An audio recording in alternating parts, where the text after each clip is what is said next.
Paul. Paul the apostle, who before was called Saul, after his great travail and unspeakable labors in promoting the gospel of Christ, suffered also in this first persecution under Nero. Abdias declareth that under his execution Nero sent 2 of his esquires, Phrygia and Parthenius, to bring him word of his death. They, coming to Paul, instructing the people, desired him to pray for them, that they might believe, who told them that shortly after they should believe and be baptized at his sepulchre. This done, the soldiers came and led him out of the city to the place of execution, where he, after his prayers made, gave his neck to the sword.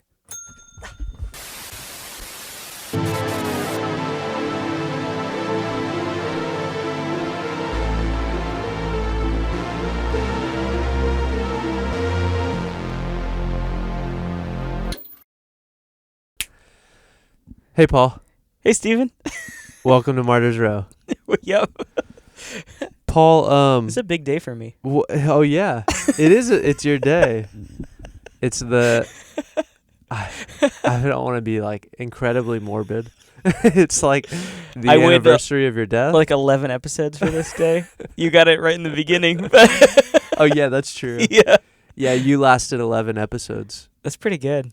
I died right away. You just boom. Zombie apocalypse, don't go to your house. Yeah. I guess depending on how you look at it, either I won or I lost first. I feel like you won. I won first. Yeah. I was the first winner. You're the first winner, yeah. But because in Christianity, everybody wins when they're with the Lord. Yeah. So everyone's a winner. That's true. It's a blue ribbon for everybody. That's what you're going to say? I was going to ask you how you felt about and what your relationship was with Razor scooters. You know what? Mentally, I love them, but my shins, my ankles can only take so much. So I got a Razor scooter for my 6-year-old son. What color? Blue. That's a good color. But they're all like silver. So like Yeah. the whole thing is silver. There's like that little accent on the sticker. And then like the handlebars. The handlebars. Yeah, the grips are, and then it says Razor in blue. Yeah. On the thing. So I had one of my own growing up. Okay. But of course it broke not too long after I got it, because I just put that thing through so much. How did it break? Like in what part of the scooter? It was the wheels. Really? Yeah, the wheels started cracking, and then I tried to do too many bunny hops, and like the bunny hop spin, you know what I mean? Yeah. And the whole thing just like fell apart. And but this was like probably a year into owning it. So my sister. That might be an Ohio thing. My There's sister a lot had of moisture in Florida. It keeps those wheels nice and moist. Keeps it going. Yeah. But my sister had one. It was pink. Okay. And so that became our Razor scooter. Classic Power So whenever Ranger. I think of one, I just think of a pink Razor scooter. Oh, you don't go to yours? No, because mine broke. So I had hers the longer. Okay. Because I didn't want to break it hers? because it was hers. Yeah. That's hilarious. No, but the interesting thing about it is like I remember like probably middle school for me that Razor scooters were like a big thing all of a sudden. Yeah. And it was like and I was like a skateboard kid. So heck yeah. it was like kind of part of that as well. Like that kind of space, cuz it was like you would have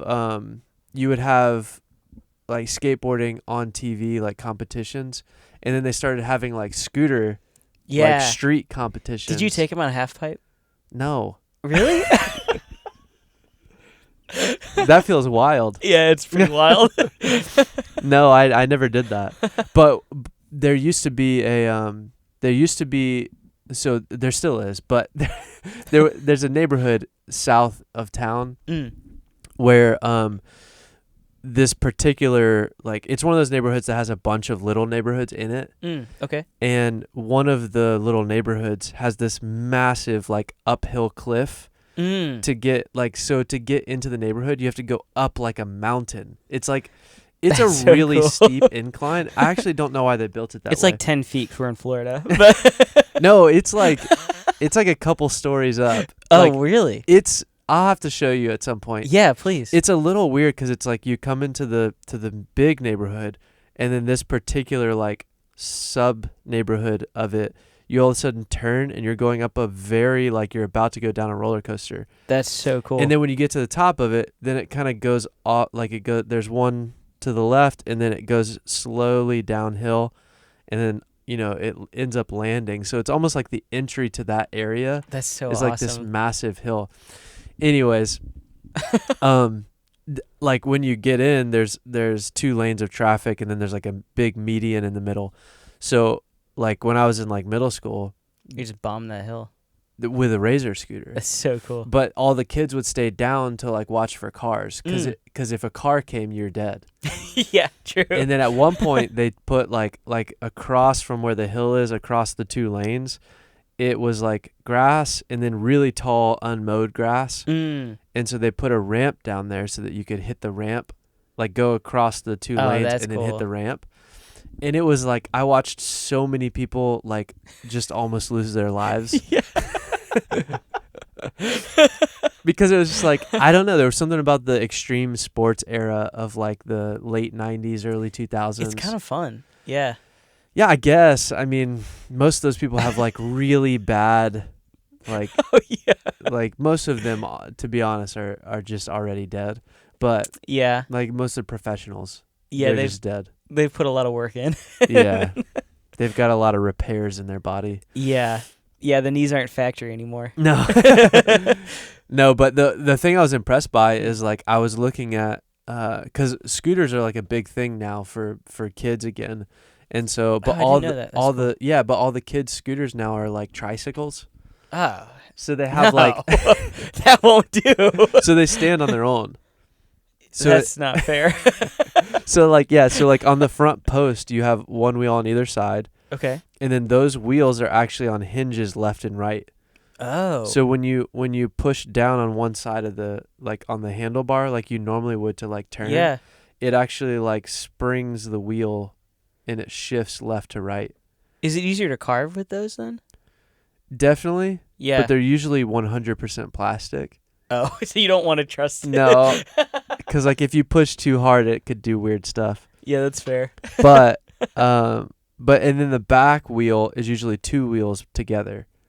Okay. So it's like ultra stable. Yeah, that's about as safe as you can get. It is. But so it's kind of sad. both my boys they have. need to get hurt. I know. So both my boys have those. And that's then cool. For Christmas, I was like, I'm gonna get my oldest like a legit Razor scooter, and I went and looked at them, and they're super cheap. Really? Yeah, and so I was like, all right, let me just go ahead and get one. It looks like it's pretty much the same construction. I get it, and like it's like full aluminum. Like it actually looks better, and I want to say it was like $20, like on Amazon. So shout out Razor Scooter.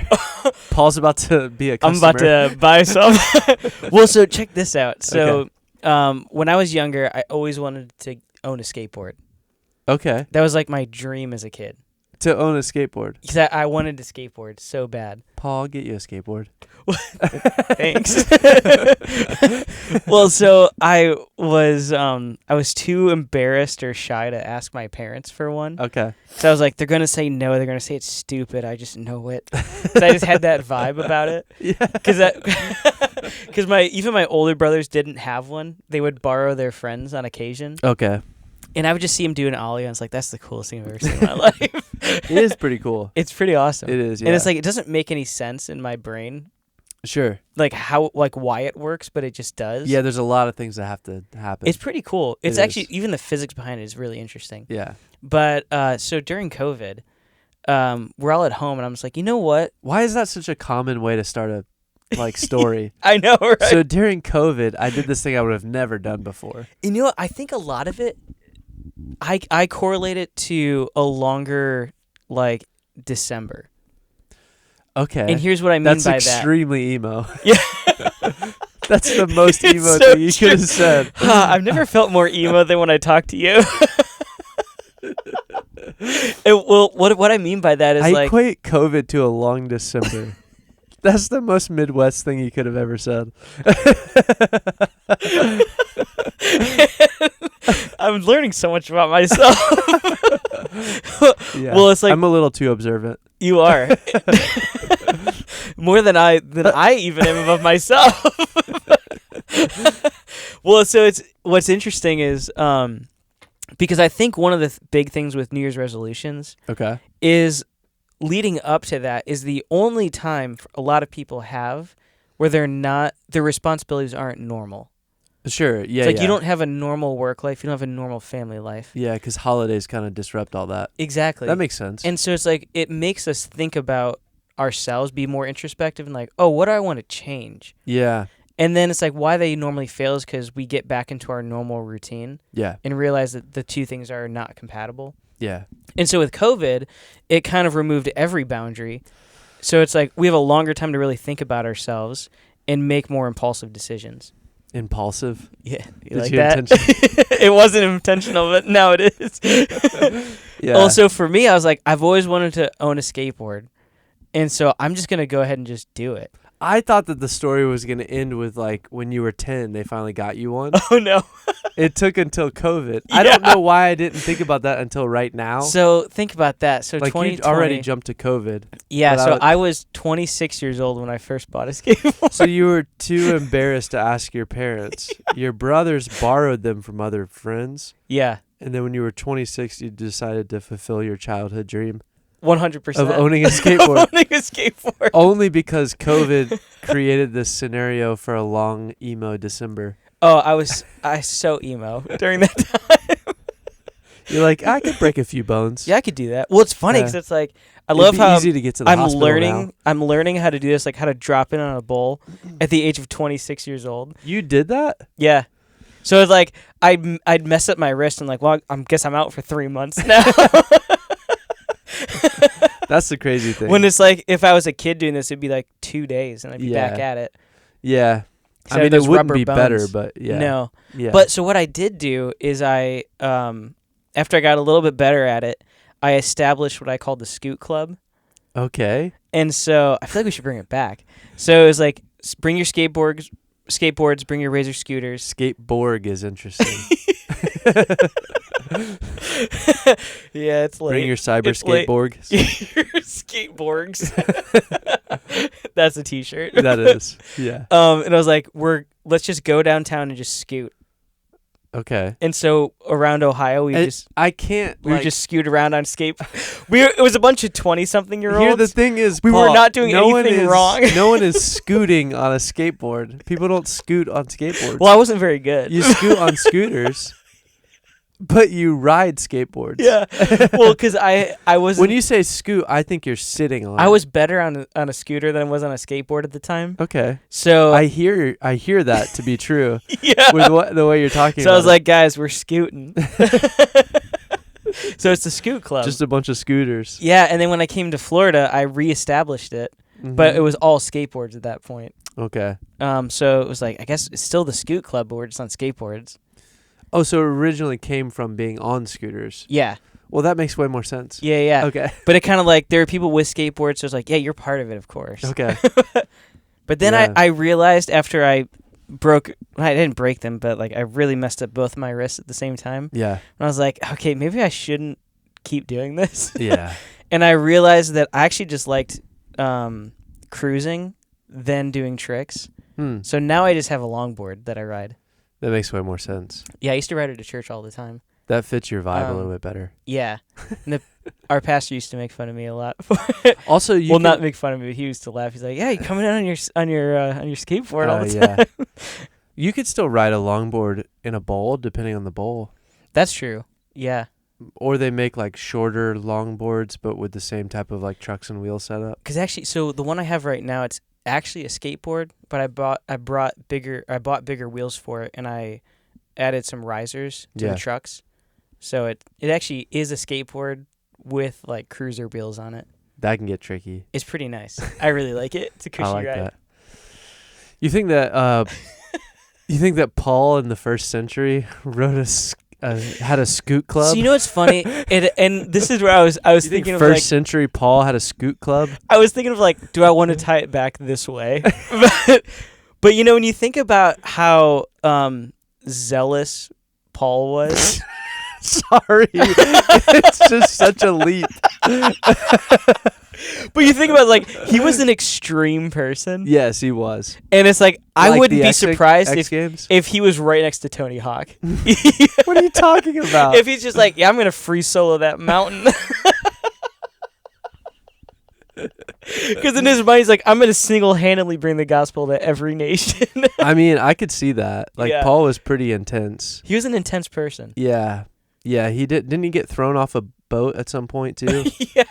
Yeah, that's true. He got stoned at one point. Yeah. And he's just like, well, that Yeah. hurt. Like hit with stones. Yeah. He didn't get stoned. Well, they tried to like stone him. Yeah. They tried to stone him. Yeah. And Paul didn't just, 21st century get stoned. yeah, that's true. We are talking They about threw rocks at him skateboarding. with the intent of killing him. Yeah. Yeah, that is true. Yeah, so that is a funny thing because Paul is is definitely the extreme sport apostle. Yes. Like if there were going to be an extreme sport apostle, If he was emo, he'd be the most emo. he's the no, he wasn't emo. I would say Peter was the most emo. That's true. Yeah, that's true. Paul was the most daredevil-y. That's where I was going. Yeah. Yeah, Paul was the daredevil apostle. Yeah, absolutely. Peter was like he's like trying to make himself feel bad for all the things he's done. Yeah. He just like revels in his shame a little bit. He likes to It's so true. Yeah. Peter's the emo guy. And then the Sons of Thunder, of We course. should have an emo band just called Peter. It's just the layers to that. I'm actually surprised there's not like a metal band called Sons of Thunder. There's got to be. There has to be. Let us know if there is. Comment below. Hey, Sons of Thunder that are watching this. Sponsor us. We'll play Yeah. your song for an intro. We'll swap out your song for our intro song. Oh, that'd be cool. Have That would them be do awesome. the segment. Yeah, come on, Sons of Thunder. Let's do it. Sons of Thunder. I don't actually know right now. I don't It's gonna know if be there like- is a band called Sons of Thunder. I don't either, but I want there to be. Yeah. It's gonna be like some like Swedish band. and they're gonna like be like brother Norwegian. sister. Yeah. They've never seen the They're sun musical before. rock though. They'll fit us perfectly. Yeah, it's true. A couple of A Midwest emo and a wannabe Midwest emo. Icelandic brother and sister who've never seen the sun. I guess Iceland they have. Maybe I should say Greenland. That's confusing. Yeah, it's a little confusing. Yeah, but Paul, the daredevil apostle, Yeah. he would not have been in the Scoot Club. Okay, here's a T-shirt idea. Okay. What if we have Paul the the Apostle Apostle? Paul, but On the he's skateboard? like dropping in Okay. on a skateboard? So if you're gonna make this graphic for us, Yeah. which please do. Please, I want to see it. Yeah. Email it to paul@martyrsroad.com. You're laughing, but you can actually do that. I just don't have access to it right now. I never got the email. But please send it to me. I will do everything I can to make sure it reaches as many people as possible. Yeah. Just go on and like find a picture of like Tony Hawk in a bowl or something, and then And just give him a robe. replace it. Yeah, put a robe, put And sackcloth a balding on man. him. Put sackcloth on him, and then and then try and go into like the archive of the Vatican and find any image that was created of Paul, and just replace it. I'm sure AI could do that pretty easily. Yeah. In fact, But I Go a want step real further. artists to do that. go a step further. Don't just draw it. Actually make a GIF of Paul. Or better yet, do this Paul dressed up in sackcloth. Do Paul Yulee dressed up in sackcloth That would be awesome. doing the rotation of Tony Hawk. I would love that. Yeah. Now we're just building memes. Yeah, it's good. I'm here for that. We need that. Yeah. Oh, we've reached that point. Yeah. Paul, I'm ready to sing a song. Me too. You ready? I'm ready. 3, 2, 1. All right, here we go. All right. I feel like we've had a couple episodes leading up to this one that have been like hey, here's a fully prepared song. Yeah. And then I think the last one that you did, we somehow got to a second verse, which was kind of fun. Yeah, I feel like I've been coming in with like a verse 1 and a chorus. And then I'm Yeah. like, okay, you figure out verse 2. Yeah. And it worked last time. Yeah. And then Which is funny because I think I don't know if it was episode 2 or episode 3 that I was just editing. okay. Which is kind of weird to say this. And It's going to be hard for them to do the math on that. Yeah, true. And it's what's funny about it is because that's the one where I feel like one of those we didn't actually have an idea at all, and we were really just riffing. Oh. And I was like, wow, that is we're in a different place now. I think we've only had like 1 or 2 of those. It's only been a handful. Yeah. Well, that wasn't the Andrew one, was it? No. Okay. No. It was like our country one. Oh, that one was bad. That was pretty bad. Was that the one where I just went back to week 1? I think so. Okay, because I think Yeah. I actually had something week 1. That Yeah, still week 1 feels was like it cool. was memorable, but It must have been episode 3 then. yeah. Yeah, we need some suggestions. I like that we haven't done like here's a song you already know and we're just writing. Yeah. 'Cause that Just can alternate lyrics. that can be fun. Yeah. But I like that we're just kind of like the whole thing is Just organically out of just nothing. happening. Yeah. A little ex nihilo. Yeah. Which I think is cool for the people that are songwriters. They get to see someone else's process, which is kind of the beauty of. But it's like, even though this isn't really a process. No. It's not that. My response to that was like, I'm sorry if you Oh, are an actual songwriter. Absolutely. But I think it's funny. It's like people that are, it's like, oh, everyone else suffers too. Yeah. And the people that aren't, they're like, oh, that's what it looks like. But we just like, I mean, you and I were just in a songwriting session Yeah. last weekend, and one song can be 4 or 5 hours. Yeah. Where you're just kind of laboring over something because you want it to be good. You're also searching for it. You're trying to like get past your brain a little bit. Yeah. This is not a true songwriting session. No. However, it's as authentic as we're telling you it is. Like sometimes we'll come in and be like, "Hey, this just popped into my head. Beforehand, I had a little bit of time to work it out. Let me show it to you." Which, I mean, is the difference between like a actual like sit down songwriting where it's like, right now it's like, this is just the first idea that comes to our head. Yes. Which if it was a real like sit down, let's write this. Yeah. You present the first idea, then you spend an hour working through that idea. Yeah, you kind of go like, "Hey, I have this unique thought." Yeah. And then build off of that. It's like, let's explore that thought. Yeah. Yeah. Which it's fun, especially if you don't put any boundaries on it, like put any parameters on it. Yeah. And then you just refine it as it goes. But it's pretty cool. But like one of the things that we've been doing here on Martyr's Row is any time like this episode, I just had a general thought and at some point today, and I feel like it's safe to say, I mean, correct me if I'm wrong, any song that we've done, even pre-prepared, still was written on the day of the episode recording. Yeah, I think everything that I've brought here has been same day. Yeah. At best, it's been like 2 hours before the episode. And we're not telling you that For to the impress you. No. We're telling you that to give ourselves a little grace. 100%. But the goal is to like, we want this podcast to be as much things that we like and segments of that as possible so that we can have as much fun as possible. And if you listen, sweet. Let us know you're listening.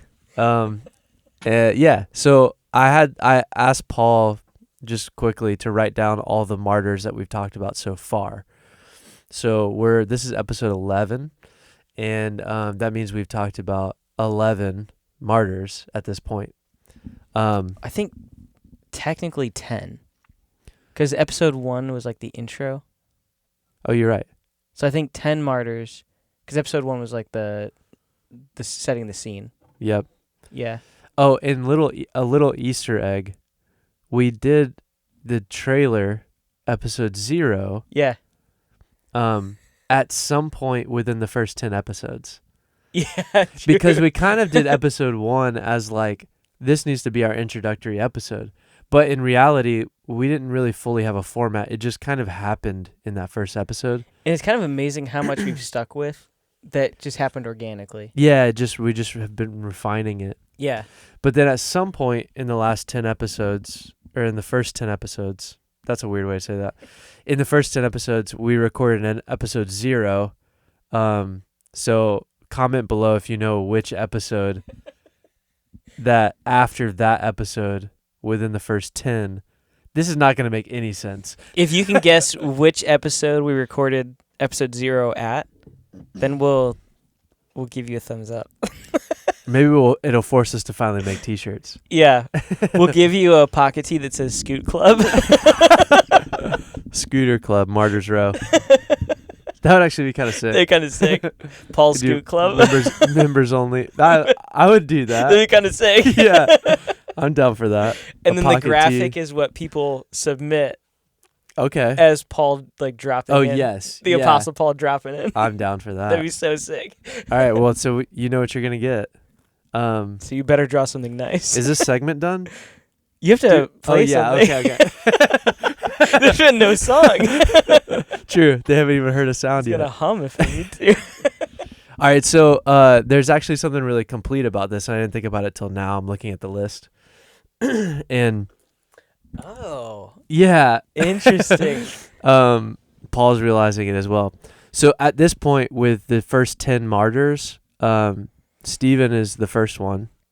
Hi, I'm Stephen. And Paul is the 10th one. Hi, I'm Paul. And that's how, if this is your first episode or the last episode was your first episode or whatever, then you may not know that the whole reason this podcast kind of came about was the conversation that Paul and I had, and he was kind of making a joke. Yeah. Yeah. And he was like, so there's something I've been wanting to ask you since we met. As a Stephen, is it weird talking to a Paul? And if you don't know, go back and watch the first couple of episodes. Yeah. Because right now it's time to write a song. It's time. But now we have this complete 10 names. So my thought was maybe we could do a 12 days of Christmas type thing.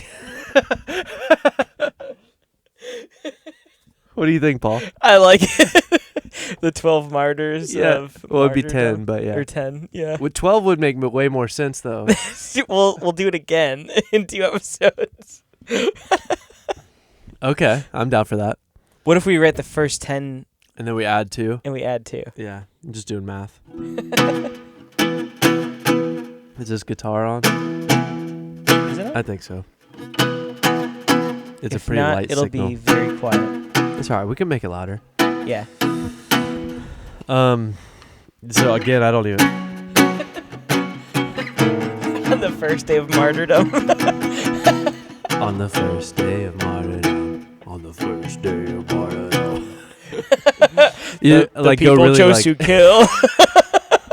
Oh no! Is that what we have to do? Unfortunately, that's what my thought was.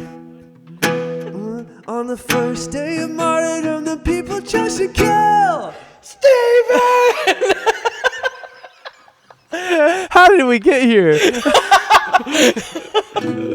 Oh, okay. Let me pick a different key, because otherwise we're gonna be That'd be shouting. I do like the monk on the first day of martyrdom, or droning. On the first. Try that again. Take it, clean take.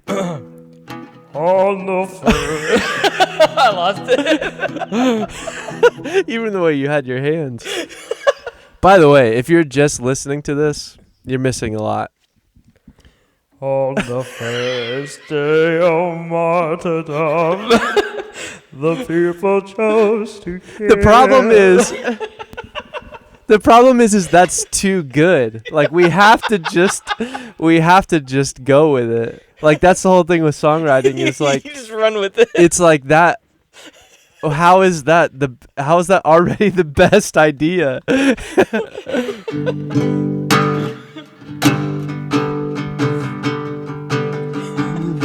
On the first day of martyrdom, the people chose to kill Stephen the Great. Nope. Oh, Stephen with rocks. Yeah, I get Stephen with a rock. What was Stephen's last name? Martyr? From something? From Stephen the Martyr. Stephen the Martyr. On the first day of martyrdom. It kind of is. The fact we're making it a holiday. The first day of martyrdom. Forgive us, Catholics. And Jesus, probably. Yeah. The Catholics are watching this like, this is the problem with Protestants. And you're washing your hands in their holy water. Did I tell that story? Yeah. Okay, good. Yeah. Wait, well, how does it go now? Because that's all that's in my head. Which one? On the first day of martyrdom? Yeah, the people chose to kill. We'll never make it to the third. Wait, was that actually our line? Yeah. Okay. Unfortunately, that was the line. Now we're stuck. Okay, here we go. You asked for it. And if you're not watching, I just pointed at you. You got serious for a minute and went into tempo. Are you ready? I'm ready. All right, I guess I'll take the first one. What are we doing? On the first day of martyrdom, the people chose to kill Stephen with rocks and... That was the first one. Yeah, but then there's another, like... Stephen with rocks. I forgot that's how it goes. Also, you had like this shake. Yeah, I was trying not to laugh the whole time. Okay. Well, the second one's make a little easier. Wait, how was Philip killed? Wait, hold on. I feel like we need to look this stuff up too. How does the melody actually go, bro? It goes on the first day of martyrdom, the people chose to kill Stephen with rocks. On the second day of martyrdom, the people chose to... Wait. Use your mic. Yeah, you're right. Every time we sing, you're like off mic. So I'm like, wait, come on, Paul. So I'm like, let me figure this out so I'm not embarrassed. No, do it on mic. Yeah, you're right. I mean, how could you be further embarrassed at this point? You'd be surprised. Wait, so then it's like on the second day of Christmas or second day of martyrdom, the people chose to kill. That's James. It would be Great. Yeah, James the Great and Stephen with rocks. Okay, let's do it. I'm ready. And Stephen with rocks. James the you could do like and Stephen with yeah, I mean rocks. I'm so glad I didn't plan anything. Oh wait, there's also like a 5 golden rings moment. Yeah. Wait, is that James the Less? James the Less. Oh boy. Hey, this is kind of his greatest moment. Oh man. All right. Yeah, because James the Great gets a very small part. Should we add Stephen the Martyr with rocks? Does it sing better? Try it. First day of martyrdom, the people chose to kill Stephen the Martyr with rocks. That's way better. It's not as funny. No, I wish we remembered his last name. He Did he didn't have one? No. None of them did. Yeah, it was true. always like where they were from. Where was Stephen from? I actually don't know. I don't remember. Me neither. Gotta go back to episode 2 for that. Yeah, we probably talked about it. All right. On the first May on the first day of martyrdom, the people chose to kill Stephen the Martyr with rocks. On the second day of martyrdom, the people chose to kill James the Great and Stephen the martyr with rocks. On the third day of martyrdom, the people chose to kill Philip in the face.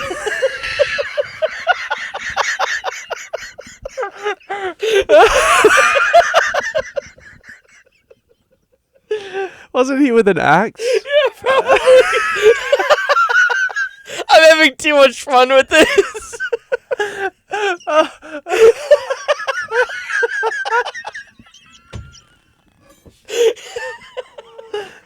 Oh man. I can't do it. Yeah, okay. We probably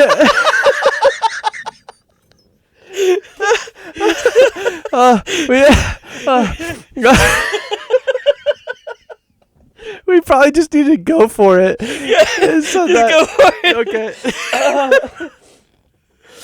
I was gonna let that one be short. Philip in the face. It just kind of flowed. It did. It was perfect. All right. Here we go. On the first day of martyrdom, the people chose to kill Stephen the martyr with rocks. On the second day of martyrdom, the people chose to kill James the Great and Stephen the martyr with rocks. On the third day of martyrdom, the people chose to kill Philip in the face, James the Great, and Stephen the martyr with rocks. On the fourth day of martyrdom, the people chose to kill Matthew with autism. No. Too far. Too far. No. Oh boy. Matthew the tax collector. That's too many words. Where did autism come from? I think it was from The Chosen. Oh, really? Because they gave him autism in The Chosen. Oh, I have not watched The Chosen. Wow. I think that was one of the controversial things they did in there. That feels very left field. Is that because he was a tax collector? Probably. Okay, so I don't know why that's when I watched it. I was like, they definitely gave him that. Matthew and his tax. That's got to be it. Yeah, that'll work. That'll work. Right. Let's just start from there. On the fourth day of martyrdom, the people chose to kill Matthew and his tax, Philip in the face, James the Great, and Stephen the martyr with rocks. On the fifth day of martyrdom, the people chose to kill James the Less, Matthew and his tax, Philip in the face, James the Great, Stephen the martyr with rocks.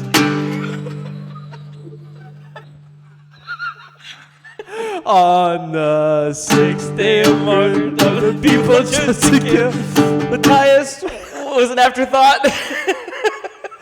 James the Less, Matthew with his tax, Philip in the face, James and Stephen the martyr with rocks. On the seventh day of Christmas. Wait. All right. I feel like we need to start writing these down. They'll remember them. Okay. So let's talk briefly really quick. Andrew. Andrew is... We're doing pretty good at this. It's actually not bad. Matthias? The afterthought? The afterthought. Because Matthias is the... He's the replacement of Judas. Yeah. Yeah. It makes sense. Matthias the substitute. Yeah. Matthias substitute. That's just his last name. That's his last name. Oh boy. And then Andrew. Son of Zebedee. Yeah, we can rock with that. Mark wrote for Peter.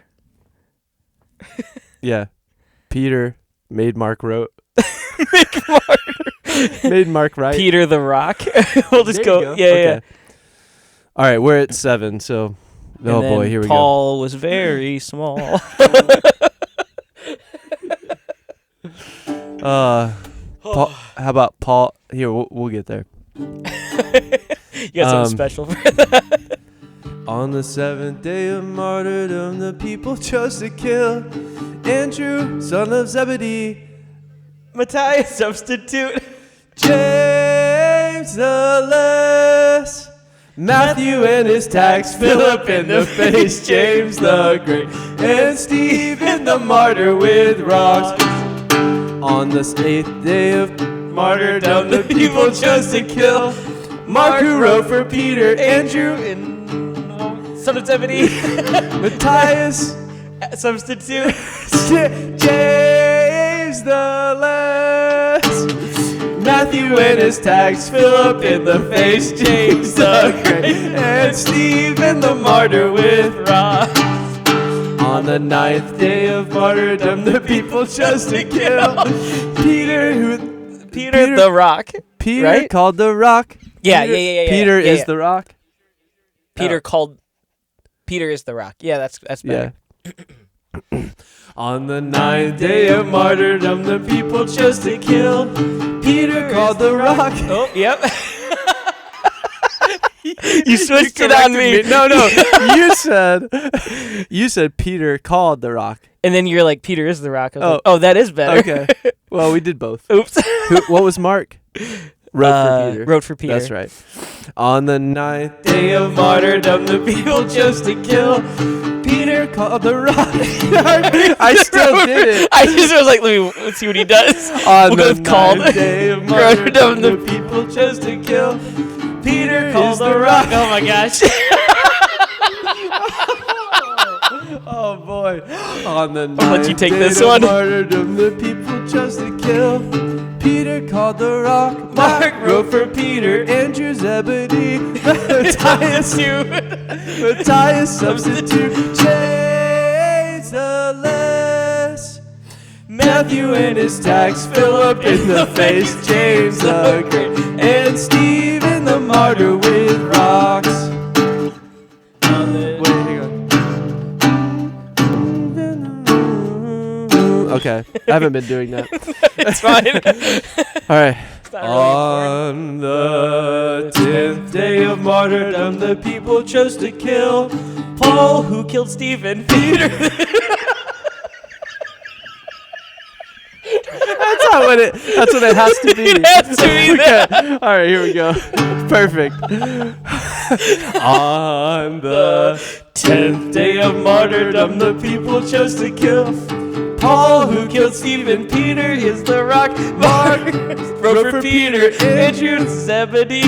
Matthias substitute. James the less.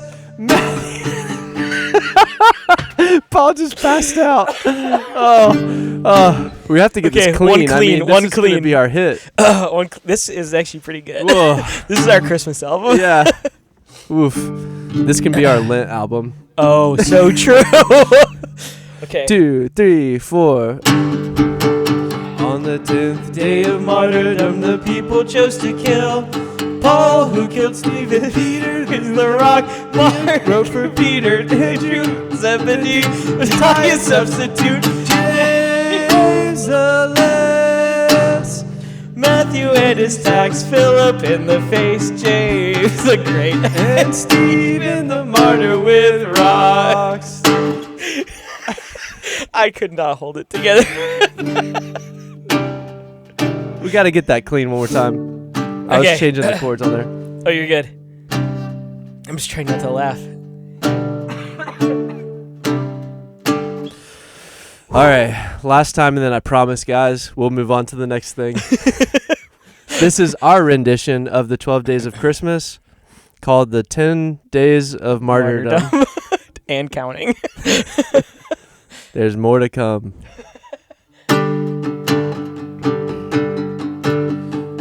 We have to start from the beginning, go all the way through. There's no way we can. There's no way. We have to. That's the whole song. There's no way. You just want to start from 10? No, we have to do the whole thing. Okay. One take, whatever happens. Do you want to alternate or both people same time? I mean, it would help if we alternated. Yeah, it would help. Okay. So you start with Steven and we kind of just... Yeah, because then you'll end with Paul. And then we both do James. Perfect. Okay. Which James? The less? The least of these. Okay. On On the first day of martyrdom, the people chose to kill Stephen the martyr with rocks. On the second day of martyrdom, the people chose to kill James the Great and Stephen the martyr with rocks. On the third day of martyrdom, the people chose to kill Philip in the face, James the Great and Stephen the martyr with rocks. On the fourth day of martyrdom, the people chose to kill Matthew and his tax, Philip in the face, James the Great, and Stephen the martyr with rocks. On the fifth day of martyrdom, the people chose to kill James Douglas, Matthew and his tax, Philip in the face, James the Great, and Stephen the martyr with rocks. On the sixth day of martyrdom, the people chose to kill Matthias substitute, James the Less, Matthew and his tax, Philip in the face, James the Great, and Stephen the martyr with rocks. On the seventh day of martyrdom, the people chose to kill Andrew, son of Zebedee, Matthias substitute, James the Less, Matthew and his tax, Philip in the face, James the Great, and Stephen the martyr with rocks. On the seventh day of martyrdom, the eight killed. 3, 4. On the eighth day of martyrdom, the people chose to kill Mark that wrote for Peter, Andrew, son of Zebedee, Matthias substitute, James the Less, Matthew and his tax, Philip in the face, James the Great, Stephen the martyr with rocks. On the ninth day of martyrdom, the people chose to kill Peter is the rock, Mark who wrote for Peter, Andrew, son of Zebedee, Matthias substitute, James the Less, Matthew's tax. I forgot it. Matthew, son of tax, Philip in the face, James the Great, Stephen with rocks. Wait, get somber here. On the 10th day of martyrdom, the people chose to kill Paul, who killed Stephen, Peter is the rock, Mark, who wrote for Peter, Andrew, son of Zebedee, Matthias substitute, James the Less, Matthew and his tax, Philip in the face, James the Great, and Stephen the martyr with the rocks. 3, 2, 1. Man, that was a good song. That was actually one of my favorites we've done. That took me out. Just in time for whatever holiday is coming up for you. We do bar mitzvahs. Okay. We do that song only, though. Which might be weird. It'll take us a whole event to do it once clean. The idea, though, that it's a Jewish boy coming of age, and we're talking Christians about dying. killing Christians. Hey, it's called adulthood. I mean, wow. Yeah. They still like to see it, I guess. Hey. Oh, man. We might have to change the rating on this podcast as we keep going. It becomes less family friendly as we go. Our descriptions just don't listen to this. Viewer discretion advised. Make sure it's late at night when you listen. Yeah. All right. So we're gonna do something slightly different. I mean, one of the things that is, I think, fun is that we kind of pick the things that we're most interested about, and we go really, really deep into it, and we try and just sit on one subtopic. Yeah. Which is always exciting to me, because it's like, how do we, like, all right, we climb down into this room Let's actually look around in it instead of like opening a hatch and looking down into it and going, that's down there. You know what I mean? Yeah. Like instead of doing that and staying above the surface, I think one of the things that we've loved doing is actually going down into those subcategory rooms and kind of living there for a little bit. Yeah, really explore like what's the full area look like here. Yeah. Yeah. So I think because this is the inaugural episode, I guess 10 officially, right? No, 11. 11, yeah. But this would be our 10th martyr, and we are now at Paul. We decided Full circle. Maybe we spend a little bit more time in this episode all the way through all the segments talking about Paul. Yeah. So my question for you is, Paul, who are you? I'm so glad you asked. I have a prepared statement. Okay. Paul, tell us who you are. Frankly, I am circumcised on the 8th day. You can't do the whole thing like that. You can't do the whole thing like that. I forgot you said you were going to do that. This is a little bit behind the curtain. That really, after that song, it really caught me off guard. Caught myself off guard, actually. So Frankly. No one's been circumcised like I have. No. That's the one I went for, too. No. Oh, man. But definitely we do bat mitzvahs. Bar mitzvahs. Bar mitzvahs. We do not do bat mitzvahs. I don't even know what that is, but I won't do it. That's the female version. Oh. No. Which is a very modern thing. We should Let's- have a conversation about that. Unless they want to hear the All 10 right. days of martyrdom. Clean reset. Paul, who are you? I am circumcised on the 8th day, of the people of Israel, of the tribe of Benjamin, a Hebrew of Hebrews, as to the law, a Pharisee, as to zeal, a persecutor of the church, as to righteousness under the law, blameless.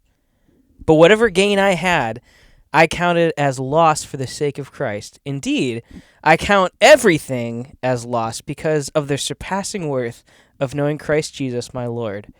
For his sake, I have suffered the loss of all things and count them as rubbish, in order that I may gain Christ and be found in him, not having a righteousness of my own that comes from the law, but that which comes from faith in Christ, the righteousness from God that depends on faith, that I may know him and the power of his resurrection, and may share his sufferings, becoming like him in his death, that by any means possible I may attain the resurrection from the dead. That was a lot heavier than I thought what you were going to say. Just an emo kid from the Midwest. Really thinking deep here. Yeah, so Paul the Apostle is a profound person in history, an extremely important person to Christianity. And it's cool that we have so much from Paul directly that is corroborated throughout with many, many witnesses. And basically it's understood that Paul did write these letters that end up in the New Testament. Yeah. That actually make up 13 of the 27 books. Yeah, he wrote a lot of books. Yeah. So a lot of letters, let me say it that way. So half of 27 is 13.5. Yes. So he actually wrote just under half of the New Testament canon, and around half, close to half of the book of Acts is about Paul's life. Well, I think it's kind of interesting as a little side point to that, Because a lot of the modern church doctrine that we get and we base on is from the epistles of Paul. Yeah. Because that's who he was writing to, is like, these are new systems that are being put in place. And he was the one writing to instruct people, like, this is how you set it up. Right. Which is interesting because when we look at who's ascribed with writing most of the Pentateuch as being Moses, right, it's like, oh yeah, that's what he was doing. A lot of those writings that we see in like Leviticus and Deuteronomy, like, this is how we establish Israel. This is how we establish the nation of Israel. Yeah. And then it's cool because it's like that is really ascribed to one person for the most part. Whereas on the modern side of it, where we have in our new post-Christ resurrection, Paul, who's like, let me help you establish what the church looks like. Yes.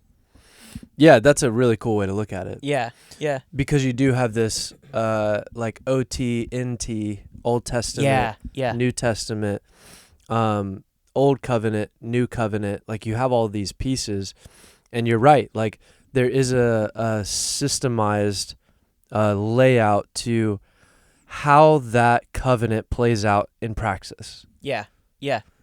So one of the things that's cool about that is, I love that. I hadn't thought about it that way specifically. That's actually a fresh thought. Yeah. That's cool. I like that. So when you lift up out of it a little bit, Moses is essentially writing the practices of what the Lord has given him, is the original covenant. Yeah. Is the covenant with God's people. And he's writing that out, not just what it is, but how to live according to it. Yes. Or how to benefit from it. Yeah. So it's like, this is how you benefit from the covenant that the Creator God is making with us. Yeah. Yeah. And then in the New Testament, the Creator God dwells among us in flesh, and then he dies on the cross as the eternal sacrifice. Yeah. And then he rises again, because he does not stay dead like every other sacrifice. Yep. And thus entering in a new covenant, ushering in a new covenant that does not eliminate the sacrificial system, but instead fulfills it. Yeah. It completes it. Absolutely. So Jesus completes the sacrificial system set out in practice by the covenant that God made with his people Israel, as a practice in order to actively stay in covenant with his people. Yeah. Which is a really cool way of looking at that. I mean, with what you just said right there is huge, because it's like the New Testament never contradicts the Old Testament. Right. And the Old never contradicts the New. Yes. But there are differences. Right. And the difference is exactly what you just said, the fact that Israel continually failed to live up to the standard God requires. Yes. Whereas Jesus succeeded in being able to fulfill, to actually live out the law. Yeah. The requirement of God. Yes. And because of that, our lives are different now. Yeah. Like, God's standard hasn't changed for us. Right. But how we live it out has been affected. Yes. Yeah, that's true. But in a lot of ways, there is still a practice of living from it. So instead of having to do all of these rituals, we still need to set up things in our life that are not sacrificial processes, but are intended to, in some ways, mirror or reflect those old processes, in order to keep our heart, soul, mind, body all in alignment towards the sanctification that is actively happening in the movement of the believer towards the Creator and the Holy God. Yeah.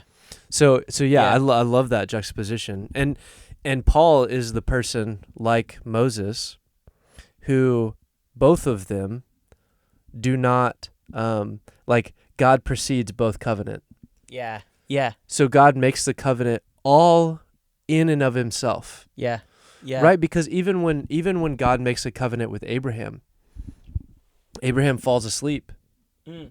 right? Yeah. Yeah. So Abraham falls asleep after setting up the altar and cutting these animals into two spaces. Yeah. That's great. And in that instance,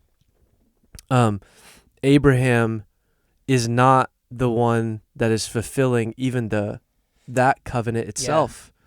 It's God himself. Who makes the covenant? Yeah, with Yeah. himself. Yeah. So we even see that representation reflecting and preceding what he would then do in the flesh Hmm. in the new covenant. Yeah. So even the sacrifice and God doing it in and of himself Yeah. is not new in the New Testament. Yeah. He did that back with Abraham in the Old Yeah. Testament. That's so true. So he fulfilled all those things in and of himself every time. Yeah. That's cool. Yeah. Yeah, I actually really like that. It makes my brain kind of think of some more like the parallels that I'm putting together now. And it's like, even when we look at, I'm not saying Paul is Moses, by any Yeah. means, but it's like we look at some of the similarities between the two of like, oh, Moses grew up in Pharaoh's household. Right. So it's Yes. like he was living and being raised by people that were actively persecuting and against the Israelites. Yes. And here we have a couple thousand years later, we have Paul, who's actively being taught under a group of people that are actively persecuting Christians. Yes. And it's like, oh, that's actually quite fascinating to think about. It is. But it's also funny just the parallels that we see that God repeatedly uses to tell the same story. Mm-hmm. And it's like, it's always been about him. And he's like, let me just remind you that I'm doing this. Yeah. Like, this is the story that I'm telling. It's about me. Yeah, I'm trying to look this up because I want to read that passage. So Yeah. God's covenant with Abraham in Genesis 15. Yeah. After these things, the word of the Lord came to Abram in a vision. Fear not, Abram. I am your shield. Your reward shall be very great. But Abraham said, O Lord God, what will you give me? For I continue childless, and the heir of my house is Eleazar of Damascus. Whoa! Little Easter egg there. And Abram said, Behold, you have given me no offspring, and a member of my household will be my heir. And behold, the word of the Lord came to him. This man shall not be your heir. Your very own son shall be your heir. And he brought him outside and said, Look toward heaven and number the stars. If you are able to number them, then he said to him, So shall your offspring be. And he believed the Lord and counted it to him as righteousness. So the Lord counted it to him as righteousness, that's one of the coolest things, that he believed him. Yeah. And he said to him, I am the Lord who brought you out from Ur of the Chaldeans to give you this land to possess. But he said, O Lord God, how am I to know that I shall possess it? And he said to him, Bring me a heifer 3 years old, a female goat 3 years old, a ram 3 years old, a turtle dove, and a young pigeon. These are all... the 12 days of Christmas. They are. They are. And he brought him all these, cut them in half, and laid each half over against the other. But he did not cut the birds in half. And when birds of prey came down on the carcasses, Abram drove them away. As the sun was going down, a deep sleep fell on Abram. And behold, dreadful and great darkness fell upon him. Then the Lord said to Abram, Know for certain that your offspring will be sojourners in the land that is not theirs, and will be servants there, and they will be afflicted for 400 years. But I will bring judgment on the nation that they serve, and afterward they shall come out with great possessions. Talking about Moses. Yeah. As for you, you shall go to your fathers in peace. You shall be buried in a good old age. And they shall come back here in the 4th generation, for the iniquity of the Amorites is not yet complete. I mean, that goes also to like Paul and the age of the Gentiles, which is a whole other... When the sun had gone down and it was dark, behold, a smoking fire pot and a flaming torch passed between these pieces. On that day the Lord made a covenant with Abram, saying, to your offspring I give this land, from the river of Egypt to the great river, the river Euphrates, the land of the So in this passage, you have this moment where God is making a covenant with Abraham, and he's even speaking to the fact that Moses, even though they are in Egypt, will come out of Egypt with great possessions and take the land back that Abram is in. And so this covenant is happening in this moment, and Abram is asleep in the midst of that as the fire goes through and passes between the sacrifices themselves. Because that's the whole thing is like in a blood covenant, you would each partake in that sacrificial offering, right? And each person would give their half and then engage together in the sacrifice. But Abraham prepares the offering, and then the Lord does it all. Yeah, he slept through it. He did, yeah, which is really cool. Yeah, it's such a cool picture. But I that's another thing that's like, wait a minute. So the person that was Eleazar, who was supposed to be the heir to Abram because Abram had no sons, was from Damascus. That's so interesting. It is interesting. Because who else is from Damascus, Paul? Well, I can't say... Who else is from Damascus, Paul? Well, I can't say he's from Damascus because technically he's from Tarsus. I know. But he was on the road to Damascus. I set you up for 2 answers. And why was he on the road to Damascus? He's like, hey, that was so much fun killing Stephen. Who's next? Let me go see if Eleazar is still there.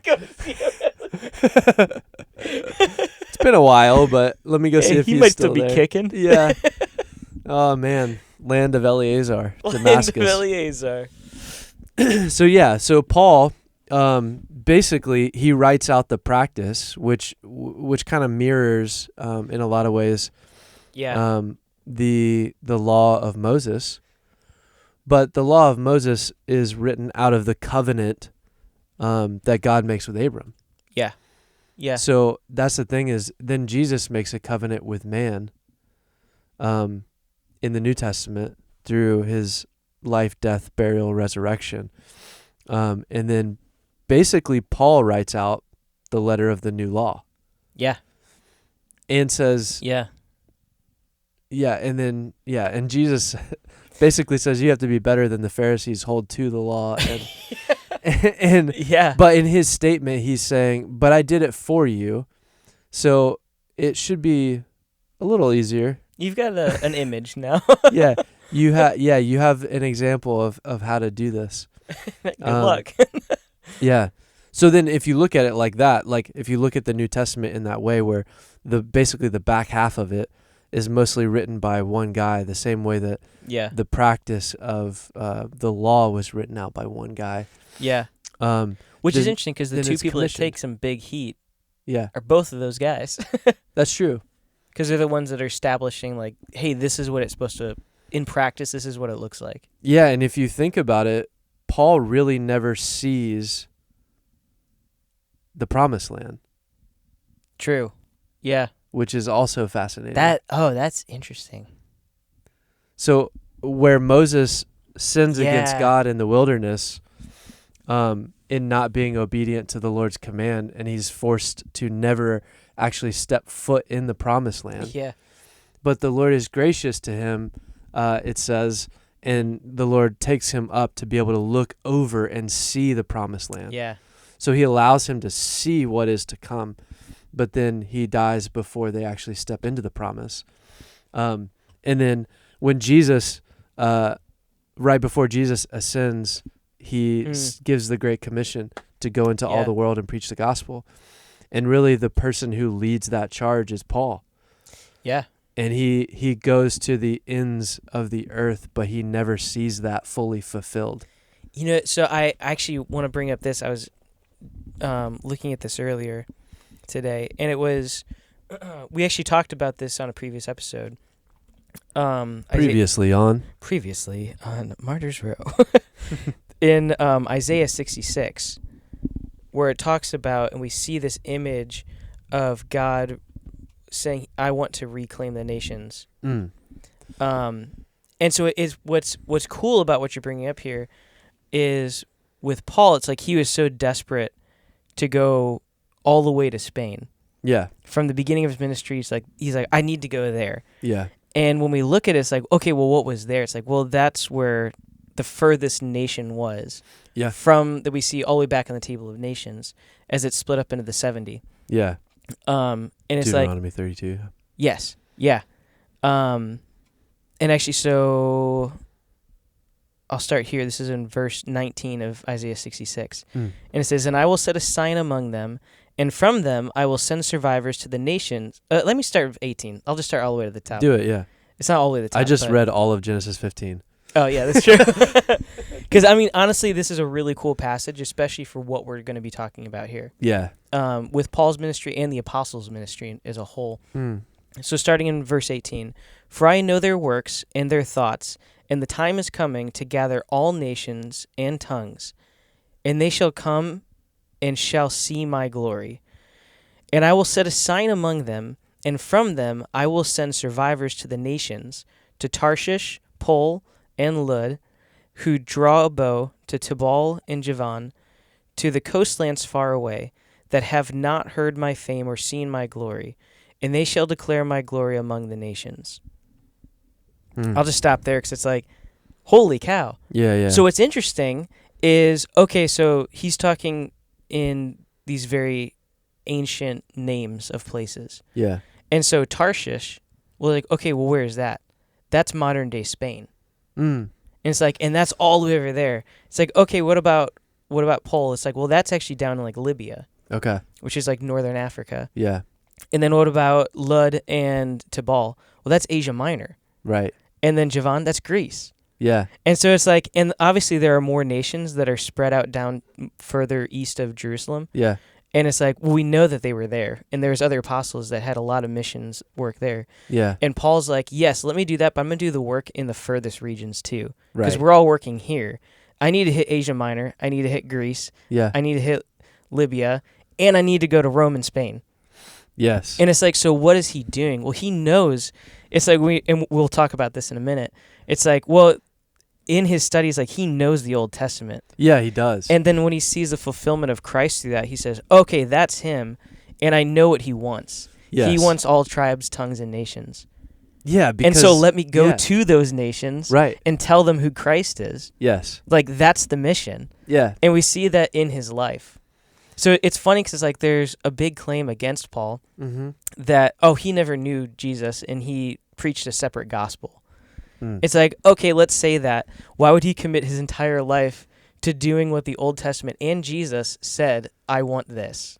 Yeah, and I think even maybe a greater, like a little bit more profound thing is, even if, so I think people don't realize that, or we don't talk about it enough, that the Great Commission is not the first time that that's said.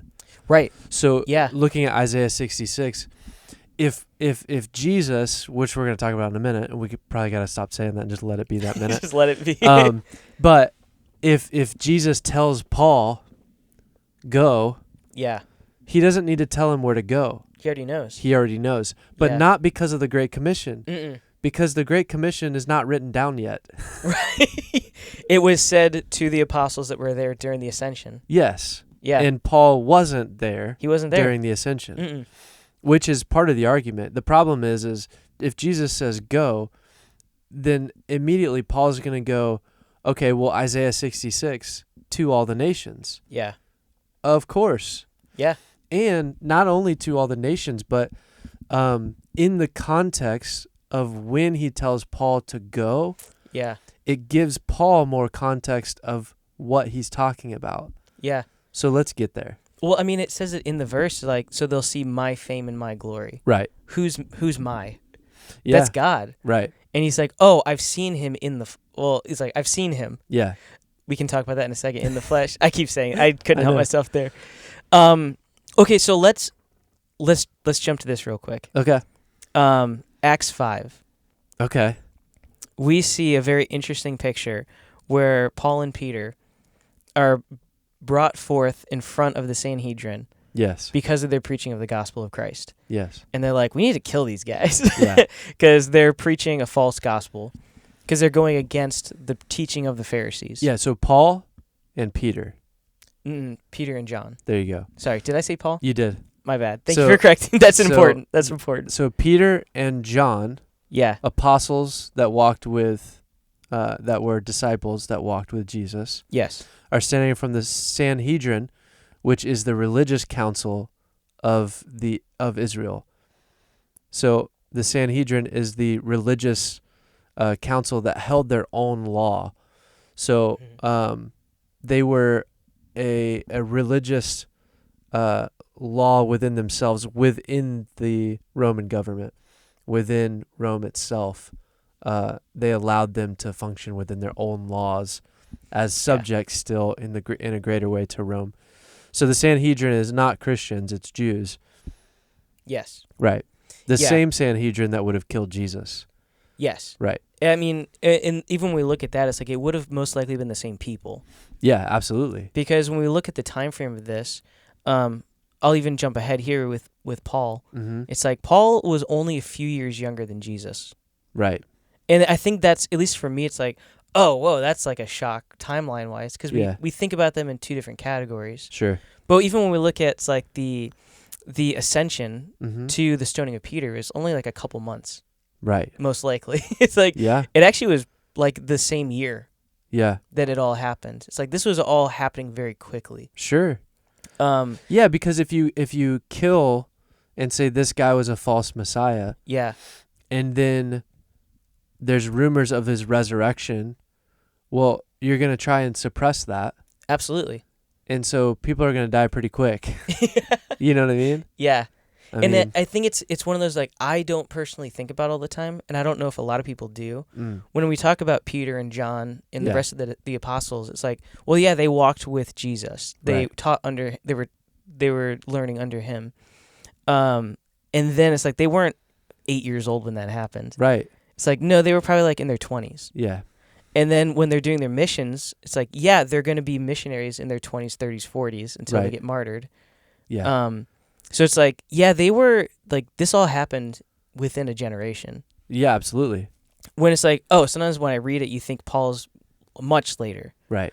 But so when we talk about Paul with that, jumping back to the Sanhedrin in Acts 5. Yeah. So they're being brought before them, and they're like, hey, these guys, we know what they're doing. We don't like it. Let's get rid of them. Peter and John. Yes. And all looks pretty bleak. Yeah.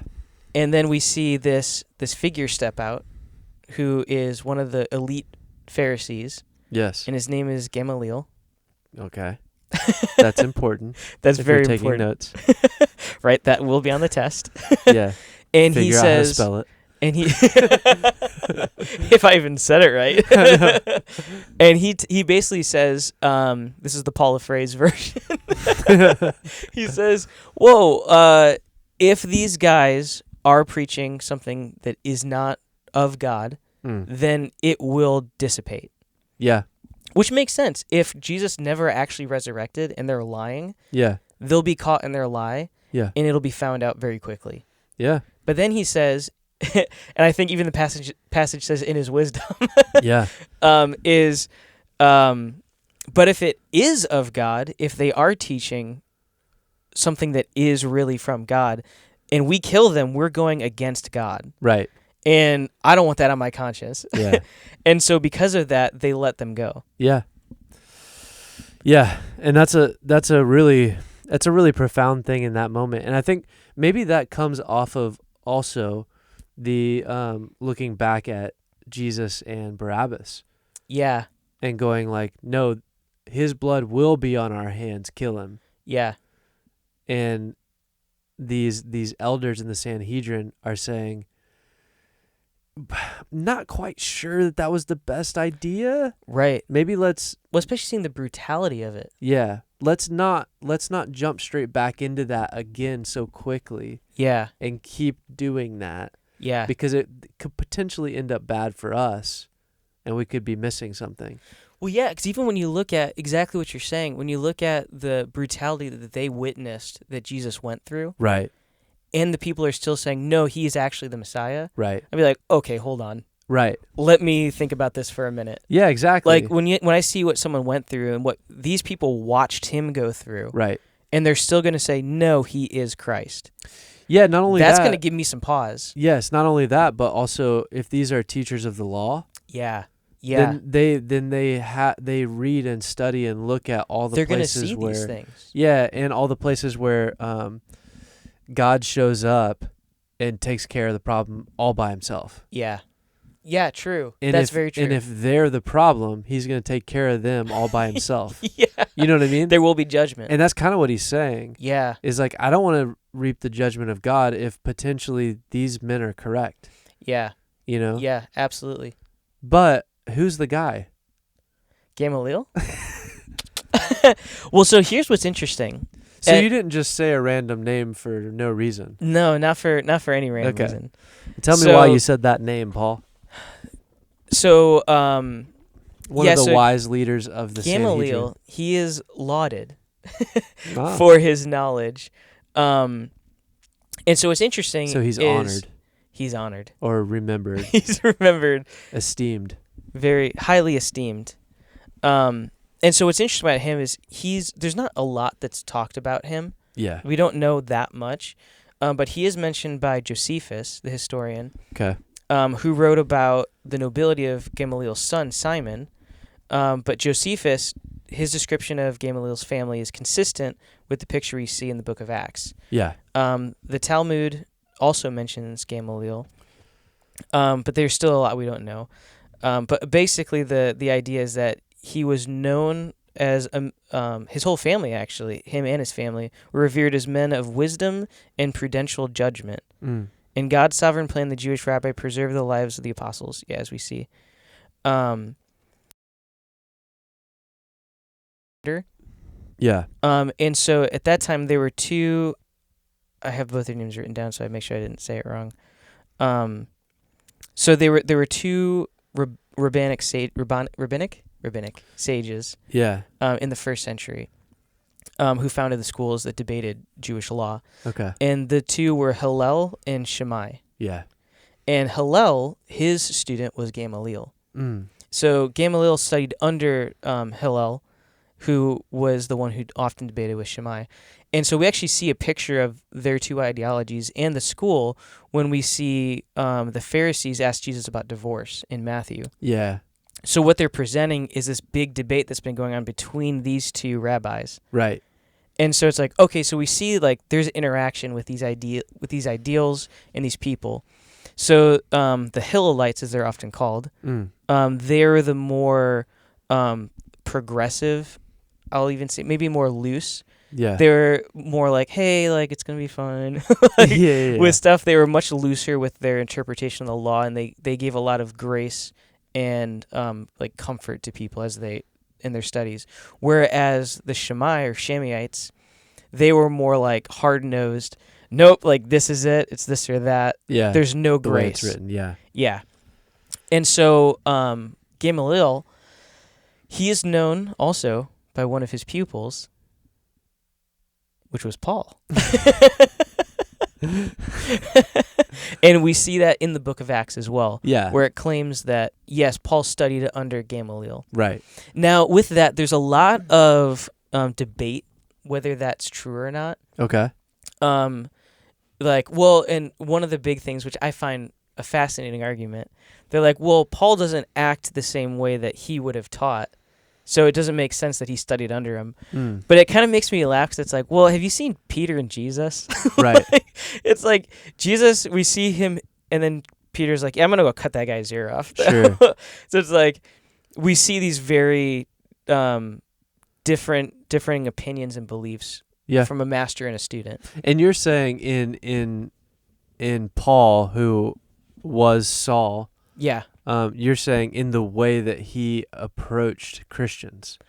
Yeah, because it seems to be consistent to say that Gamaliel would not have persecuted and murdered Christians, right? Especially with that view of Acts, right? Whereas in the Paul Acts 5 didn't situation. have a problem with. He thought he was doing the right thing. Yeah. Which was more consistent with more of a Shammai view, right? So it's N.T. Wright. He's the one who made the claim. He's like, well, He says, I think that he actually did study under Gamaliel, but he followed the Shammai law.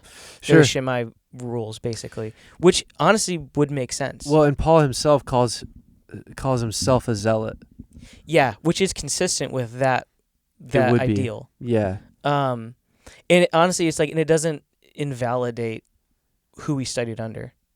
Yeah, no, not at all. It's like those are two separate things. Yeah, is the high esteem in which that particular rabbi, being one of the two main rabbis in that time period, Yes. the fact that they were such of a high esteem brought status to Paul. Yes. So absolutely. it was in Paul's best interest in that instance to say he was a student of, in order to bring higher esteem to himself and his own rank, regardless of what his practices were. Absolutely. Do you know what I mean? No, absolutely. Because it's not like what we have is his rabbi saying, I taught Paul. Right. We don't have that. Mm-mm. If we did, maybe the claim would make more sense. Right. Of like, well, but he's not like you at all. And it's like, why would he claim someone who doesn't act the way he taught? Yeah, exactly. Yeah. But that's not what happens. Mm-mm. Paul basically goes, hey, I went to Harvard. Yeah. But Harvard's not going, hey, Paul is ours. Right, because they're like, I don't know about him. Yeah. So both things can be true. Yeah, absolutely. You can say, hey, I mean, I went to Harvard, so I know what I'm talking about when it comes to the law. Yeah. That was actually a really good example. That was very good, actually. Yeah, I really like that. But yeah, so I think what's interesting about that, too, because it draws another connection. Yeah. And it's this connection, especially when we talked about earlier, how him and Jesus were basically the same age. Yeah, close to. They were talking like 5 to 8 years maximum. Sure. Yeah, I mean, and you're even talking about like the stoning of Stephen. Right. So like the stoning of Stephen again it's not like it's happening 20 years later. Right. So even when like Paul would have started studying under Gamaliel, he probably would have been like 15 years old. Yeah, well, he would have been 13. You're right. Yeah. So like that's a big debate also with Jesus. Was he a carpenter or was he a rabbi? Yeah. Like absolutely. that conversation of like when you're 13, when you go through your bar mitzvah, you either step into deeper study, or you go into family trade. Yeah. So, and in Paul's instance, he's telling us he didn't go to family trade. He went into study with a well-known rabbi. Yeah. And the only way to go into study with a well-known rabbi is to be chosen by that rabbi. So, like, the same way that Jesus walks around and says, Peter, you're now going to stop doing what you're doing. Yeah. You're going to stop your trade, and you're going to come be a rabbi. You're going to come learn at my feet, and in turn become a rabbi. That's interesting. So in that way, when Paul says, this was my rabbi. Yeah. He's saying he chose me. So that brings a higher status. Yeah, that makes a lot of sense. Right? Yeah, that's cool. And we have an easy example of that in the way that Jesus chose his disciples. And what did they call him? They called him rabbi. Yeah. It also, Lynn, like to go further with that, that's a lot of the reason why they would have very quickly left their boats, why they very quickly would have left their collecting of taxes, why they would have dropped what they were doing, because being a rabbi was a much higher status in society. Actually, you just reminded me of something really interesting. Yeah. This is a side off of Paul, but not completely. Okay. And it has to do with what's one of your favorite little factoids Me specifically? about priests and who they came from, which tribe?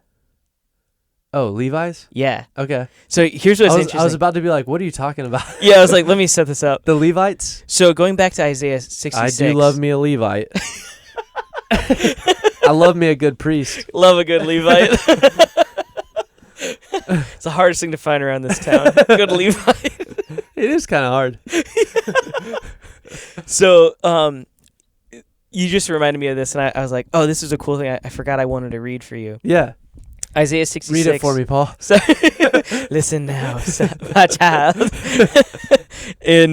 Starting in verse 20. Okay. It says, and they shall bring all your brothers from all the nations as an offering to the Lord on horses and in chariots and in litters and on mules and on dromedaries to my holy mountain Jerusalem, says the Lord, just as the Israelites bring their grain offering in a clean vessel to the house of the Lord.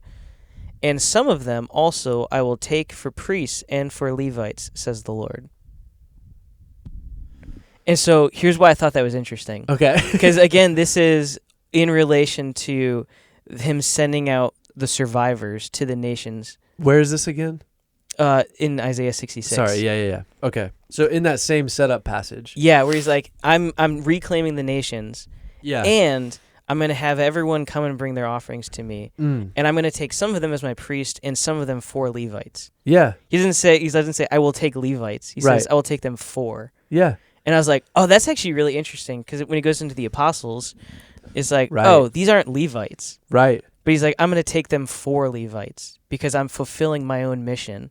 That's cool. I was like, that's really cool. That is cool. And we see that calling then again on Paul. It's like, it doesn't matter which tribe he came from. Yeah. Because we know he wasn't a Levite either. Right.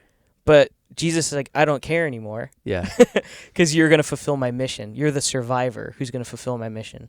Yeah. He's not making him a Levite. He's making him like a Levite. Yes. Yeah. In fulfilling the task of basically taking care of his temple. Yeah. And post-resurrection, what is God's temple? It's the people of God. Yeah. So, yeah, I mean, that's really cool. I feel like we need to, now having set all that up, let's go to why Paul would have, when he hears from Jesus about going and doing the work, what brings greater context to it? Oh, let me say this first. Do it. Sorry. I want to get into that too. Okay. Kind of putting a little capstone on what we were talking about before I derailed myself. Capstone it. And so it's this idea, especially with the claim that Paul never met Jesus, or that it's like he had no knowledge of him. Right. It's kind of the claim that gets made. Yeah. Except for, and some people put confusion over his conversion, which, sure, whatever. Yeah. But I think what's interesting in this, and like this saying it's not valid. Yeah, saying he just made it up, which is like, it's dangerous when you start saying that things that are actually choose in the Bible, yeah, it is, are not valid. It is, because then, to me, at that point, like, you kind of invalidate your own point. Yeah. Of using the Bible at all. Right. Yeah. That's like saying. Yeah, never mind. I don't want to get into that. It's a whole separate subject, but it is. I guess part of it for me when it comes to that is we can't say that Paul ever met Jesus in the flesh. There are things that we might be able to conclude if we stretch, where Paul says a couple of things where it's like, sounds like he might have met him or seen him. But at the very least, what we can say is, because especially their age differences and the fact that Paul is studying in the temple, in the synagogue, with Gamaliel, right? Jesus was very well known and well talked about amongst those people. Yeah. So to the claim that they had never had any interaction, whether just through mutual friends, is kind of a ridiculous claim. Especially because Jesus was very disruptive. Yes. So like his teachings, I mean, he's studying under the person that was in the Sanhedrin when they said, yeah, let's crucify this guy. Right. And you're saying he had no connection to Jesus, fleshly Jesus? You don't think that guy ever talked about him? I'm sure he talked about him. But you look at it, it's like, okay, here's Paul, 5 years younger than Jesus. Right. Jesus is obviously his senior. Sure. But he's looking at him, he's like, I'm still learning all of this. Yeah. And I'm seeing this troublemaker. Yeah. I mean, the 5-year thing is a little arbitrary, right? Because we don't necessarily know. We don't. Yeah, no. yeah. We do know that there is like that age gap in there to some range. Sure. Of at least 5 years. Yeah. 5 to 10 years, I think, is what I was seeing as a consensus. Yeah, but even if Paul is 10 right. when Jesus is 33, Yeah. he's still like, there's not that many He knows people about back it. then. Yeah, he knows about it. Yeah. But yeah, I think the fact that they around the same age were in the same place doing the same thing, Right. and they never met. Yeah, it's like the whole That's a little too far. It's like what we talked about in an earlier episode about Matthew. Yeah. Like growing up in Nazareth. Yeah. They would have had to know each other as kids. They would have bumped into each other. Yeah, because because Nazareth is currently 5 square miles. Right. So like that's not everybody that lives in Nazareth. Yeah. You can't not know them. and most likely when Jesus like is with the group of people coming down to give sacrifices, and then he gets left in the temple. That group of kids that he was with, Matthew was probably in that group. Yeah. So it's one of those things where it's like we decide to ignore some of that stuff. Yeah. Where the original readers wouldn't have done that. Right. Like, why do we make it so hard on ourselves?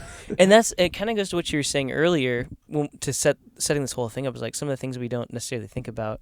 And that's something that I've never really thought about. Yeah. And then when I see it, it's like, oh, well, that's so obvious. Yeah. That it's like there would have been a connection. Of course. Yeah. Yeah, so let's cap this off with Paul's conversion. Yes, please. So there's a couple places in Acts specifically, but it feels right to start at Acts 9. And then I want to look at Acts 26 because there's something interesting there.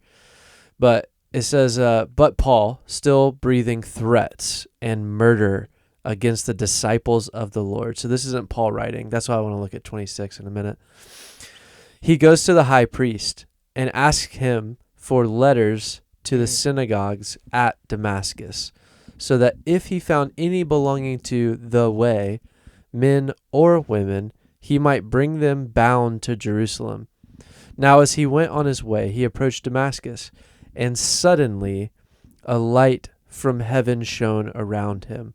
What I like about that phrasing is in the New Testament, when the heavens open up, it's not gradual. It doesn't say, and then over time. Yeah. It faded in. Over time, light from heaven shone.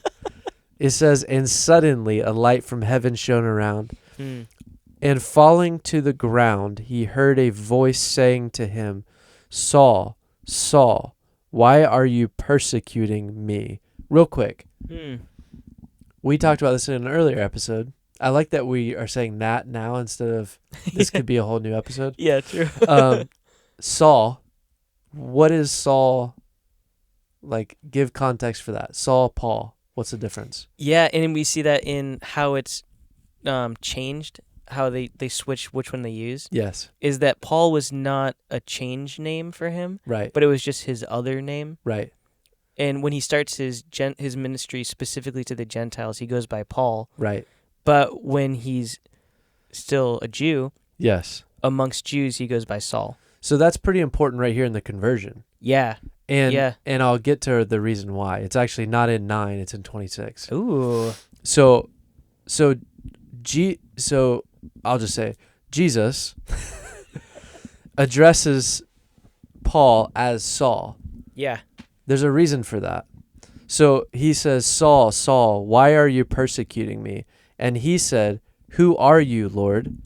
And he said, I am Jesus, whom you are persecuting. Stop. Did Jesus ever meet Paul? Well, it says right here, I am Jesus. Yeah. And he's talking to Saul.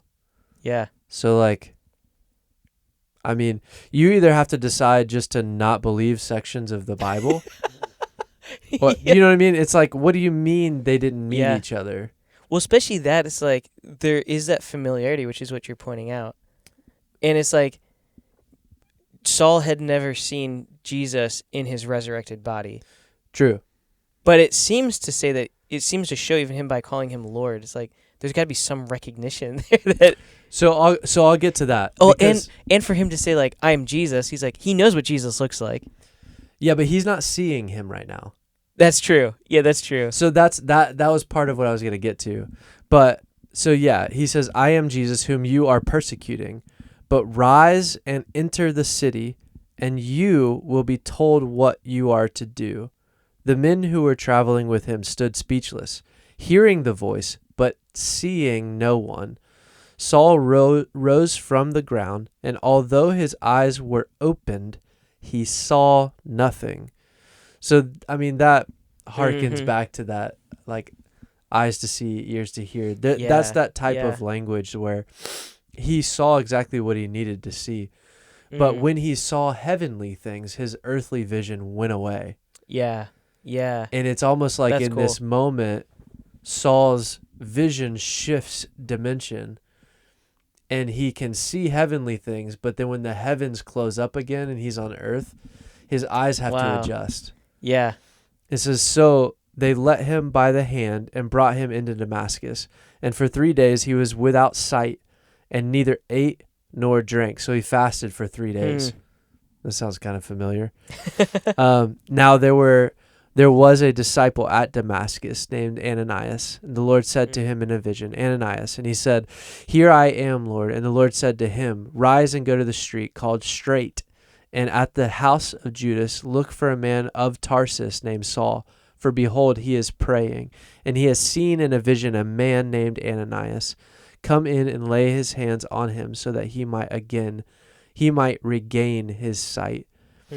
So then you go through this whole thing with Ananias, but that's for another podcast. Yes. But I wanted to hit on this. So, okay, so this is being told about Paul's conversion. So right here, and presumably by Luke, who writes some of Acts.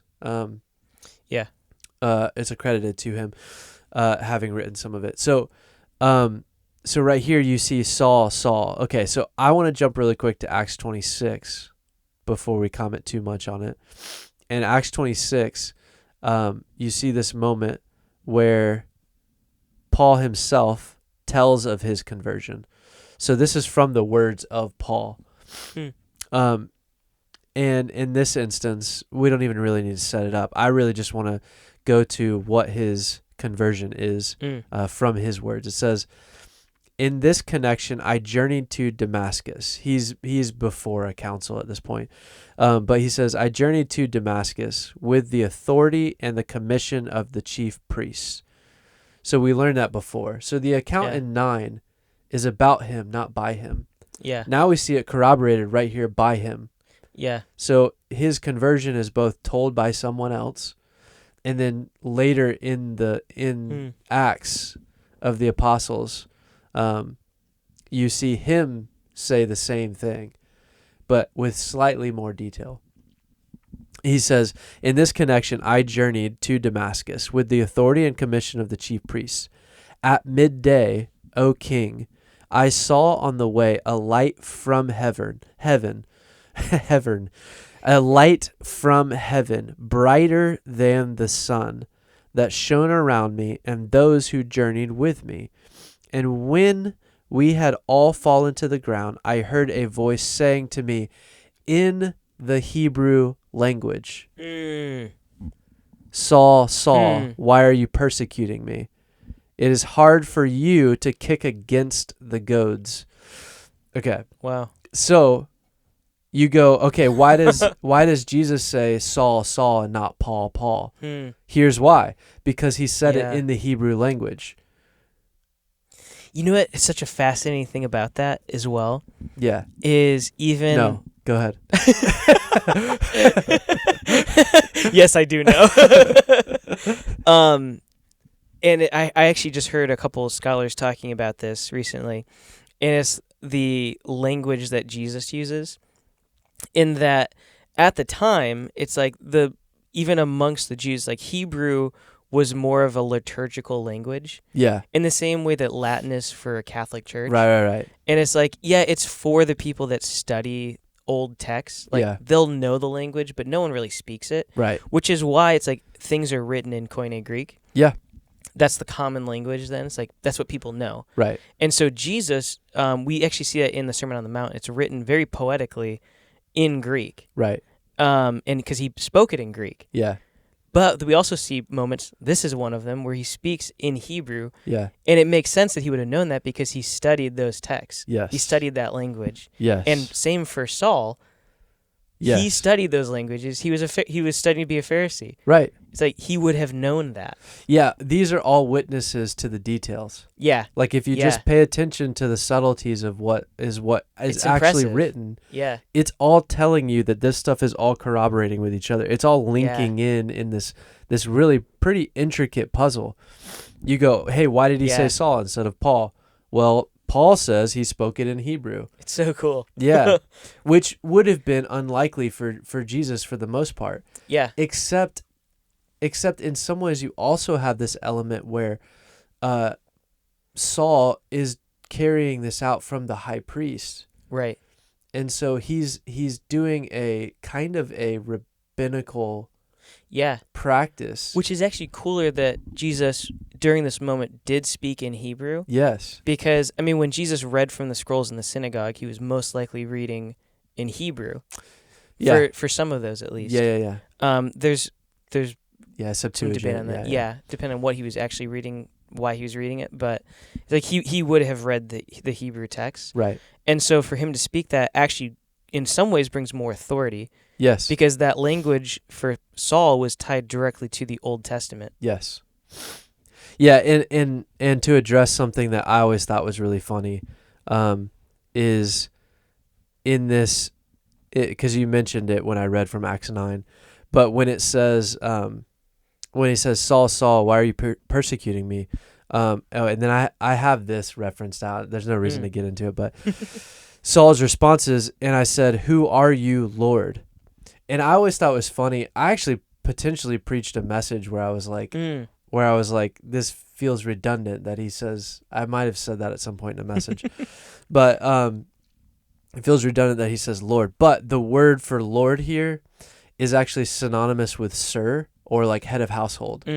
So what he's doing is he's being blinded in the moment and he doesn't know what's going on, but he does know that whoever is addressing him is superior to him. Yeah. And so he says Lord, not as in Elohim or as in Yahweh, but he says Lord as in like master of the house. Yeah. So he says it in a way that's honoring of someone who is of greater authority than him. Yeah. So that's interesting. So you could almost read it as he said, who are you, sir? Like that would be synonymous with us. That's really interesting. Yeah. So he's not saying like Lord God. He's saying Lord Master. Yeah. Or head of household. So which I feel like that's that's really interesting. Right in the middle there. But that's what I mean is like all this language is here. And then here he says that in this conversion that Jesus says, I am Jesus whom you are persecuting, but rise and stand upon your feet, for I have appeared to you for this purpose, to appoint you as a servant and witness to the things in which you have seen me and to those in which I will appear to you, delivering you from your people and from the Gentiles to whom I am sending you, to open their eyes so that they may turn from darkness to light and from the power of Satan to God, that they may receive forgiveness of sins and a place among those who are sanctified by faith in me. That's way more detailed than what we get in Acts 9. It's a lot. Yeah. So what we see here is, what is Jesus calling Saul to do? He's calling him to turn from his Hebrew and into his Greek. Yeah. From his Jewishness into his Christianity, stepping from Hebrew into Greek to go from the Jewish people who Jesus came to save. Yeah. In order to go out and take the message to the Gentile, who Paul is commissioned to then go and preach the good news to. So you have this interplay here with how Jesus is addressing Saul between Hebrew and Greek. Yeah. And you have this interplay here where all that stuff That's is so cool. interlaced. Yeah. And it's a cool picture because Paul is the most classically rabbinic out of all of them. Right. He was not a rabbi. Yeah. He was studying to be one. Yeah. And it's like, it's cool because the other apostles did not have that training Yeah. in the same way. And so it's cool, especially when we look at Isaiah 66, which Paul would have known very well, Yes. that mission. It's like, it's cool that he's the one who takes that the furthest Right. to the Gentiles, where Peter was very apprehensive to the idea. Yeah. And we see that with a lot of the other apostles. They're like, whoa, this is new to me. Yeah. But for Paul, it's like, oh, yeah, of course. Because he knows what the vision is. Right. He knows what the narrative is. Yeah. And so when he hears that from Jesus, he's like, well, yeah, of course that's what you want. Yeah. Yeah, and I think on a simple, like, practical level, having looked at all of these things, back to what you've introduced as the potential argument against looking at and using some of, well, really half of the New Testament, invalidating Paul's teachings. There's so many things. One is, like, you'd have to go against Scripture being God-breathed. Yeah. Because if it's canonical, then that would fall underneath that moniker. It would fall underneath that truth. But you'd also have to ignore that, like, if what you're standing on is Jesus and Paul never met, what does that have to do with anything? It's such a flimsy argument. Yeah. The reason why I say that is because there's so many places in the Old Testament where the same way that we see in Acts, Jesus and Paul together, or Jesus and Saul together, we see that with all of the prophets of old, with the Lord. Yeah. Or with messengers sent to prophets of old. Yeah. So why would that not carry out in the New Testament the same way? Like, it doesn't mean that, like, because Michael the Archangel doesn't like go to school with one of the older prophets, it's like, it doesn't mean that, like, their word is valid. Yeah. Okay, well, you're just trying to find ways to, like, it either is true or it's not. Like, you can't just go, this part's not true, and this part, that's fine, it can stay. Right. Well, that doesn't make any sense. Doesn't make sense. Yeah, I mean, you don't go to a movie and, like, leave halfway through, and you're like, well, the first part was true, but the back part, that's not part of the movie. What do you mean it's not part of the movie? It's in the movie. Well, how is it not part of the movie? That doesn't make sense. You know what I mean? Yeah. Like, it's an illogical argument. Especially when we have, if you take that argument, and let's say for the sake of argument, that they had no physical connection at all. Okay. Well, what do you do with Peter, who says that Paul's writings are scripture? And it's like, well, hold on, Peter, you can't deny that he knew Jesus. Sure. And he's saying, yeah, he's speaking with the same authority. Right. It's like, whoa. Right. Yeah. Okay. Yeah, and not to mention, like, going into early church fathers, you go into, like, Clement the First, who died, I believe, in, like, 90 AD, something like that. And if he died in 90 AD, then he's probably alive at some point, 40, 50, 60 AD, most likely. And then you have Ignatius and Polycarp, and these first couple hundred years where there are other letters to the same churches, like you look at it's like there's letters to the church at Ephesus, there's letters to the church in Philippi, there's letters from these early church fathers being sent around, and they're all referencing Paul. Yeah. They're all referencing Paul's work and Paul's earlier letters to the same churches. There's so many things throughout that create this this continuity where Paul's letters are valid to the core of what the church is. Yeah. And those people didn't build the church. Jesus did. Yeah. And so as you look through that, in Acts, you literally see Jesus appearing to Saul on the road to Damascus. And if he appears to Saul on the road to Damascus and he is Jesus, then him appearing from the heavens opening up is no different than him appearing post-resurrection. Yeah. His body didn't change from post-resurrection to being in heaven in the ascension, after the ascension. His body doesn't change then. It changes after the resurrection. Yeah. But this is still post-resurrection. So Jesus being in the room with his disciples after the resurrection, his body is the same as when he appears from heaven to Saul on the road to Damascus. Yeah. And there's no reason why we should think it any different. So if he doesn't appear, if that's not Jesus appearing to Saul in the same resurrected way, then it also nullifies Jesus showing up in his glorified body to the disciples. It would have to. Yeah. Because it's the same Jesus, and it's the same post-resurrection conversation.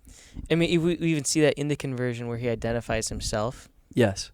And it's just like, well, yeah. It's in the same way. It's like if I was sleeping on the floor and you came and woke me up, like Paul would be like, who are you? I'm like, I'm Stephen. Yeah. It's like, well, yeah, I see this blinding light staring me in the eye, and it's like, I know who you are. Yeah. But now I'm disrupted. Right. So it's like, who is this? Yeah. Who are you? Yeah. Well, I don't think he did. He didn't know who he was, though. That's why he says, because he couldn't see. Hello, sir. Hello, more please. But, in the beginning of this conversation, we juxtapose Moses. One of the things that's really cool about this instance is you have God making his covenant originally with Abraham. And when he does that, he does the sacrifice all in and of himself. But then he lays out his law through who? Through Moses. Yeah. And how does he appear to Moses? And what does he say to Moses?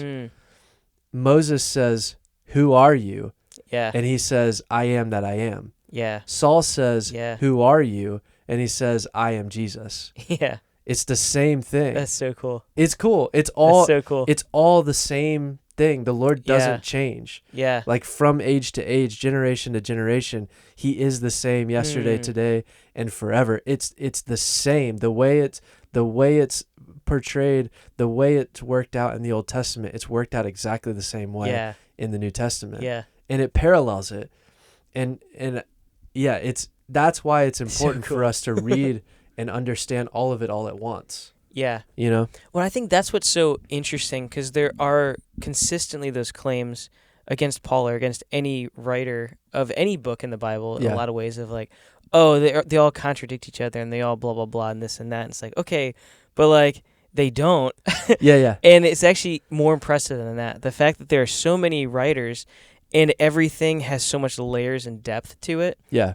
To the point even where it's like these stories overarch, and there's so many details that line up perfectly with each other and parallel one another. It's like, you can't tell me that this is just some guys winging it.